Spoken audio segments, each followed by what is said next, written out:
Retour sur ce plateau, mesdames, messieurs, si vous nous suivez depuis ce matin, merci de votre fidélité. Le thème, c'est l'on entend nos concitoyens dire qu'ils ne veulent pas ou qu'ils ne veulent plus s'exprimer. De quoi ont-ils fondamentalement peur? Sylvain Diossa nous a déjà répondu pour dire que c'est à cause du code numérique que les Béninois ne veulent plus s'exprimer. Oui, il faut s'exprimer, mais il faut dire ce que l'on maîtrise et non pas dire ce que, et ne pas dire ce que l'on ne maîtrise pas. Et donc, le code du numérique, oui, c'est un premier élément qu'évoque Sylvain Diossa depuis la Guinée équatoriale. Si vous avez envie de nous dire pourquoi les Béninois ont peur de s'exprimer aujourd'hui ou depuis quelques années, vous pouvez nous appeler au 96 76 68 68 pour nous dire ce que vous en pensez. Laurent Roland Toniké, Sadien Tchomakou, nous sommes confrontés à la situation parce que au quotidien, la rédaction est sur le terrain, les journalistes sont sur le terrain et demandent aux populations, posent des questions aux populations. Par exemple, comment comprendre que le ministère de l'Industrie et du Commerce mette à disposition une ligne verte qui soit le 113 et qu'on demande aux populations de se prononcer par rapport à ce qu'elles en pensent et qu'elles disent qu'elles ne veulent pas s'exprimer. Alors que c'est un sujet qui les concerne. Au contraire, cette ligne, c'est pour dénoncer les commerçants véreux, ceux qui font de la surenchère. Les gens ne veulent plus parler. Laurent Roland Toniké, Sadien Tchomakou, les Béninois, ils ont peur de parler. Est-ce que c'était toujours ainsi ou bien c'est depuis un moment que la situation est devenue comme ça? Monsieur Maurice, c'est vrai que on a constaté, ça il faut le dire, que des Béninois sont un peu réticents. Ils ne veulent pas tout le temps s'exprimer, donner leur point de vue sur l'actualité politique, l'actualité en général, qu'elle soit économique ou sociale. On a constaté que des Béninois ne veulent plus parler, surtout également des acteurs politiques prennent des réserves, ils prennent du temps avant de s'exprimer. C'est vrai, mais cela est lié à quoi? Il y a plusieurs facteurs qui l'expriment. Cela est lié au fait que d'abord, ils sont très nombreux, ces Béninois, qui ne peuvent pas bien s'exprimer. Ils sont incapables de dire exactement ce qu'ils doivent dire. Drôle de cause, oui. C'est-à-dire, ils ont des difficultés d'expression, ils ont des difficultés d'utiliser des mots justes pour ne pas se faire rattraper. Lui-même, ça lui fait rire. Non, arrêtez, laisse-moi. Ça lui fait rire lui-même, donc moi... Écoutez, je vais vous donner des exemples. Est-ce qu'il manque de vocabulaire? Il manque tellement de vocabulaire. Ils sont très nombreux à marcher sur le français.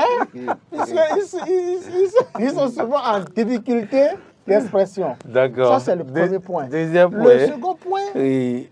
On a compris que c'est à l'arrivée de Patrice Talon que le code du numérique a été voté, promulgué par les députés à l'Assemblée nationale. Oui. Je pense bien que c'est les députés de la 8e mandature qui ont voté cette loi qui, qu'on veuille ou pas, elle est plus sévère que le code de la communication. Parce qu'aujourd'hui, avec le numérique, on voit que quand quelqu'un a son smartphone, son portable Android, c'est qu'il est devenu journaliste. Il lui est permis de tout raconter, de tout dire sur les réseaux sociaux. Or, les réseaux sociaux constituent pour moi un boulevard d'expression où tout est permis et entre griffes d'évoquer, mais qu'on doit avoir le courage d'en répondre. Le code numérique, dans certains de ces articles, ce code est un peu sévère. Ce code est sévère au point où on se pose la question de savoir si je dis, j'avance une idée, une hypothèse, si je soutiens quelque chose qui ne répond pas à la réalité, si je dis quelque chose qui est fausse, je pense que je dois en répondre. Donc, cela suppose quoi? Cela suppose que des gens qui savent que, bon, en l'état, qu'ils ne peuvent pas dire quelque chose et avoir le courage d'en répondre. Et si vous suivez le chef de l'État à l'occasion de son investiture, l'investiture de Patrice Talon à Porte-Nouveau, je vais parler de l'investiture de son second et dernier mandat constitutionnel. Patrice Talon a appelé le peuple en général à s'exprimer, à parler, à dire la vérité, rien que la vérité, à dire ce qu'il souhaite, à opiner sur l'actualité, mais d'avoir le courage d'en répondre. En réalité, c'était une phrase vraiment forte. Des gens ont compris que si vous dites quelque chose et que vous n'avez pas le courage d'en répondre, la meilleure solution, c'est de ne pas en parler. Très bien. Ça, c'est l'un des arguments. Ce qu'il faut aussi dire, c'est Il reste un troisième. Vous avez soulevé déjà le troisième point. non. Deuxième point, le code électoral, le code du numérique. Il reste au troisième. le troisième, c'est quoi? C'est surtout ceux-là qui ont des ambitions politiques et des cadres aussi qui sont à la recherche des postes stratégiques. Vous et moi, si nous ne voulons pas être nommés à tel ou tel poste, écoutez, nous allons dire la vérité, rien que la vérité. Si quelqu'un nous tend le micro, nous allons nous exprimer, opiner, donner notre point de vue. Et surtout, par rapport toujours au troisième point, il s'agit aussi de ceux qui ont des dossiers dans leur placard. Des gens qui avaient déjà géré, on les a vus gérer ce pays d'une manière ou d'une autre. Ils ont des dossiers, ils ont leurs mains liées. Ils savent que, bon, si je fais telle déclaration, si je soutiens le gouvernement, pour eux, ils savent bien que ce que le gouvernement dit, ça c'est un exemple parmi tant d'autres, que ça ne répond pas à la réalité, que ce n'est pas la bonne voie que le gouvernement est en train d'emprunter. Mais au lieu d'avoir le courage de dire non, le gouvernement est sur la mauvaise voie, on préfère se taire. Parce qu'on sait que si on le dit, on peut, le gouvernement, ça permettez-moi de dire les choses telles que je les pense, le gouvernement peut leur brandir un audit qui les accablait et ils peuvent se retrouver finalement ou bizarrement derrière les barreaux. Donc, l'un ou dans l'autre cas, des gens ont peur de s'exprimer. Même quand ils constatent qu'ils peuvent dire des choses pour aider le pouvoir en place à améliorer certains aspects et tout, ça participe quand même au développement, ça participe quand même à l'avancement du pays, Laurent Roland-Henriquez, mais carrément, oui. Avec le métier que nous pratiquons, c'est parce que la question devient une question préoccupante que nous avons voulu en parler sur ce plateau. Parce que nous, c'est au quotidien qu'il faut fournir des informations. Arthur Ruendo sur le terrain, Clémence Tonoucoin sur le terrain, Carole Olaye sur le terrain, et moi-même parfois sur le terrain, sans oublier tous les autres, vous tendez le micro sur des questions banales. Et des gens refusent carrément au Tcharo, on dit le roi, mais c'est quoi? Moi, alors, je ne comprends pas, Laurent. Vous devez comprendre, Moria. Je ne comprends pas. Vous devez comprendre parce qu'en réalité, vous ne comprenez pas, mais vous devez comprendre parce que il doit comprendre. Il doit comprendre. Moria doit comprendre. Ok, allez-y. Parce qu'il y a cette atmosphère de terreur dans une certaine mesure qui règne dans le pays. Et les gens ont peur de donner leur avis, même s'ils trouvent que leur avis peut compter. Je veux pas et ça a commencé depuis 2016. Hein. Voilà. Je me rappelle bien, au lendemain de l'élection du président Patrice Talon, les gens ont commencé. Sinon, on a vu, avant 2016, vous avez vu comment les gens venaient sur les plateaux, comment les gens traitaient Boni Yayi, le président de la République. Je vous dis, on peut aller dans les archives. Ça n'a pas commencé en 2016. On peut aller dans les archives. Attendez. Ça a commencé en 2018. Non, c'est-à-dire oui, mais à partir de... Oui, vous voyez, en réalité, je suis heureux que vous citiez. Non, soyons la vérité. Soyons sérieux. Maintenant, laisse-moi Patrice Talon même, il y avait ce que nous appelons normes communication. Oui. Et puis bon, on ne parlait pas. Même le porte-parole du gouvernement, quand il vient et parler à la radio, à la télé, il dit les choses de façon crue. Et on se pose la question de savoir, mais il est il est, comment on appelle Adrien Tchouankou. C'est qu'il devrait défendre le gouvernement. Vous savez... Vous comprenez ce que je dis? Il devrait défendre le gouvernement, mais tel que les choses se passent, se dit non, il expose les choses et il laisse le peuple même à en déduire.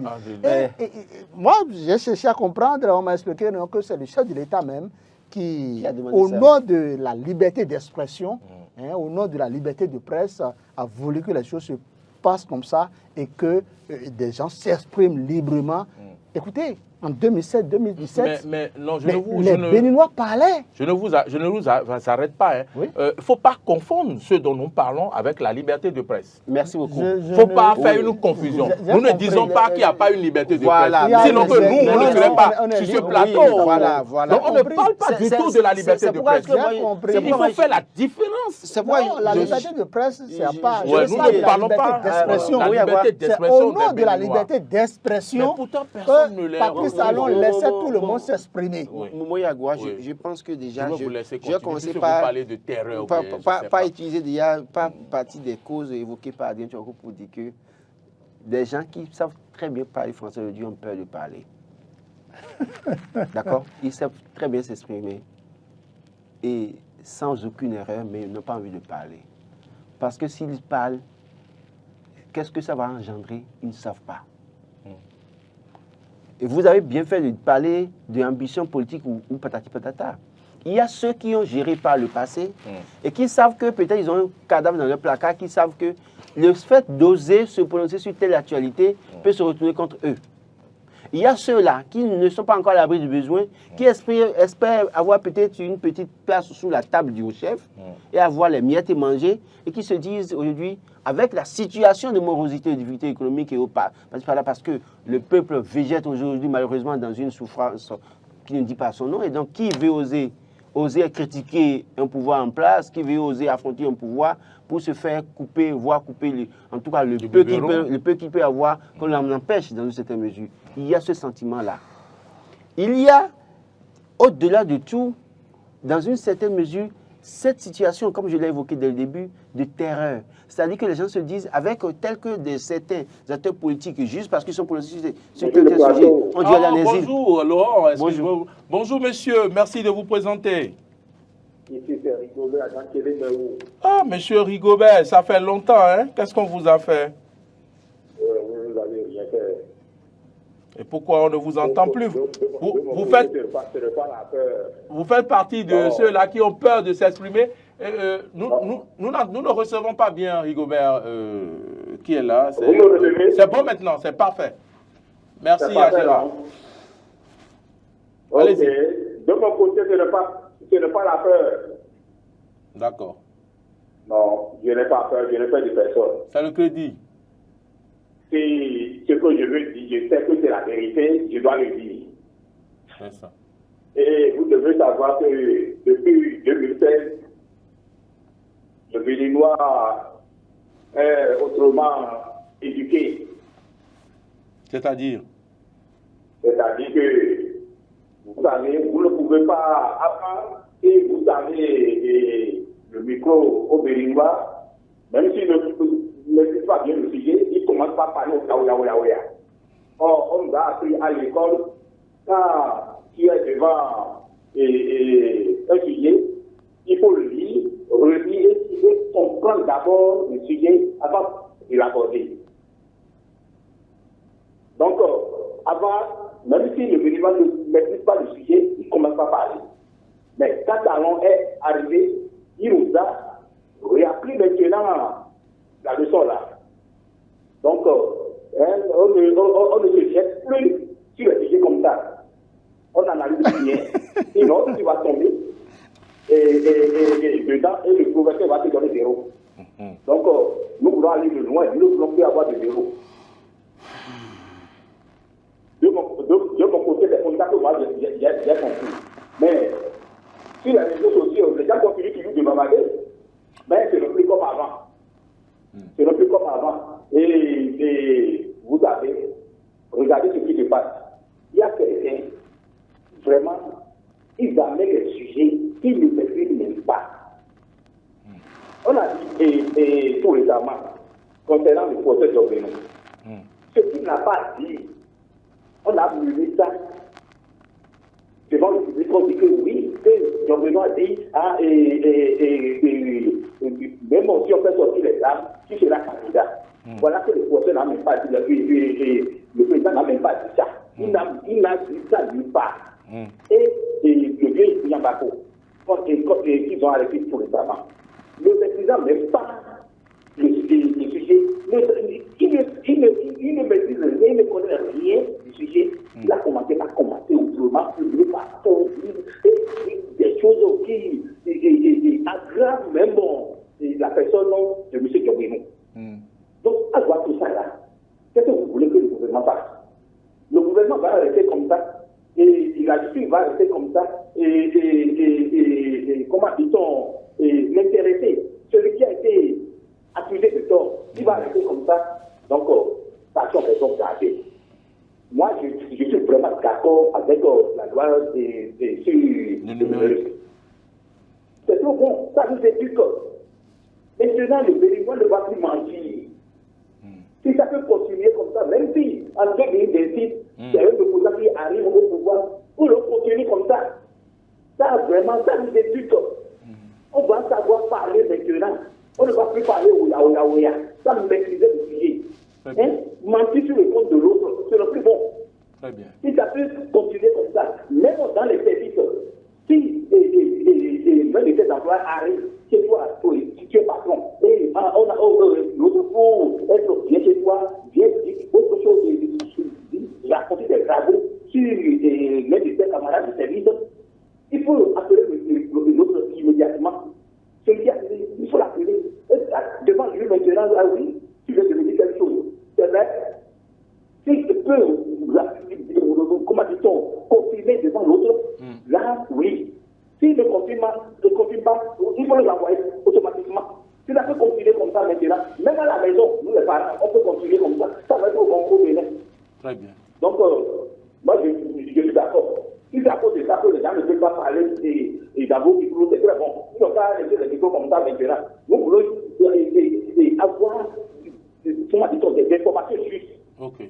Merci beaucoup. Merci Rigobert pour votre contribution. Rigobert pense quand même que les Béninois ont été désormais éduqués autrement et qu'il faut aborder des sujets que l'on maîtrise. Au lieu de parler n'importe comment, waya. Les Béninois ont été éduqués par qui et dans quelle école? Par le gouvernement de la rupture. Il faut dire simplement que, parce qu'il a dit que les gens, quand vous voulez, ce que vous voulez dire là, si c'est la vérité, que vous ne devez pas avoir peur de le dire. Est-ce que vous avez la conviction que tous les gens aiment tout le temps la vérité? Ça commence par là. Est-ce qu'aujourd'hui, les gens aiment véritablement qu'on dise la vérité? On commence par là, simplement d'abord. Si nous autres, nous n'avons pas été interpellés, nous sommes journalistes, nous sommes dans notre rôle, nous faisons notre travail. Mais le citoyen ordinaire, parce qu'on ne peut pas facilement m'interpeller, même si je sais que je ne suis pas à l'abri des représailles, c'est que je sais que tel qu'on peut interpeller un citoyen cordonnier au bord de la voie qui parle dans le micro, ou qui parle sur les réseaux sociaux. Qui parle sur les réseaux sociaux, là, tel qu'on peut l'interpeller, on sait qu'on peut m'interpeller comme ça, il faut toujours me suivre jusqu'à ce que je tombe dedans, je fasse une erreur. Et c'est le cas de Rémi Yambako. Il s'est toujours prononcé. Oui, mais bon, lui, c'est un cas particulier. Oui, parce que moi, j'ai suivi certains de ces développements et sur des sujets qu'il ne maîtrisait pas. Non, je suis d'accord. Bonjour, monsieur. Bonjour. Bonjour, monsieur Lamudi. Imam. Oh, Imam, je suis venu juste à ça, mais je ne vous ai pas vu. Hein. Imam. Bonjour, monsieur Lamudi. Bonjour, je suis venu jusqu'à ça, mais je ne vous ai pas vu. Ça va après moi, c'est mon numéro moins. Bon, malheureusement, je n'avais pas votre numéro. Même si j'ai peur de parler, j'allais te dire moi bonjour. Même si j'ai peur de parler, je vais te dire bonjour. Imam, comment appréciez-vous la situation? Dites-nous. D'abord, moi, la loi, tout ça là. Il est là. La loi, tout ça, c'est bon. Vous voyez, ce qu'elle a, moi, je vais prendre peut-être le tel. Comme l'a dit un président africain, celui qui a fait n'est pas un homme. Celui qui a fait n'est pas un homme libre. Celui qui a fait n'est pas un homme libre. Celui qui a fait n'est pas un homme libre.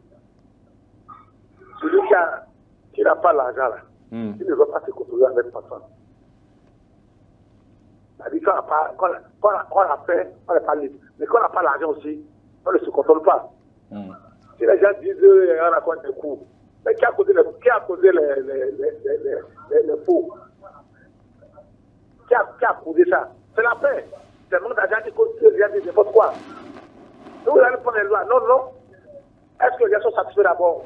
C'est ça d'abord le problème. J'ai fait. J'ai n'importe quoi. Celui qui a fait n'est pas libre. Et là, on n'a pas l'argent dans la ville et on dit on parle de n'importe quoi. Monsieur veut mentir, il faut que j'aille manger.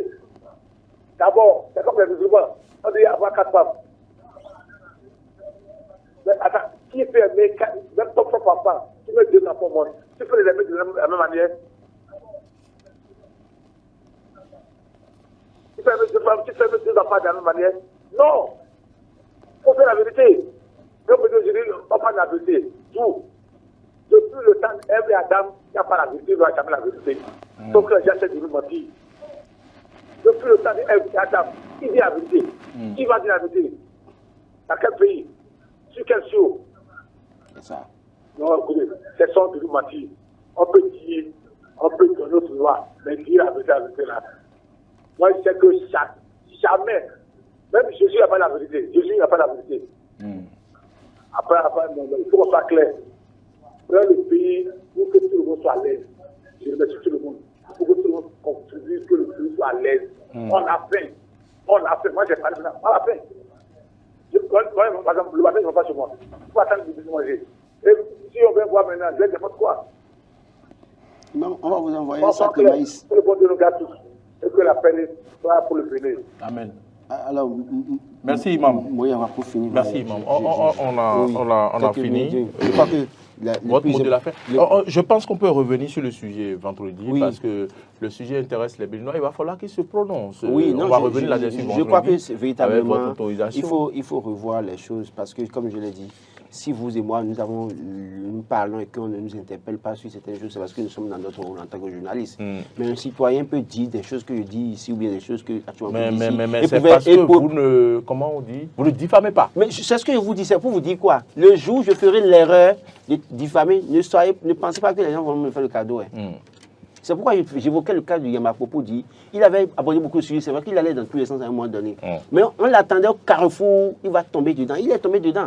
Dans cette affaire où il est devant la justice maintenant, il est tombé dedans. S'il n'avait pas commenté ça, je ne suis pas sûr qu'on allait l'interpeller. Donc, ça veut dire quoi? Donc, nous-mêmes là, nous faisons notre travail, nous parlons de liberté, d'accord. Mais faisons l'effort de ne pas diffamer, de ne pas insulter, de ne pas tomber dedans. Parce que le jour où tu tombes dedans, on ne te fera pas le cadeau. Souvenez-vous du cas de notre confrère Ignace Sossou. Merci. Laurent Roland-Tonikes. Adrien Tchomakou.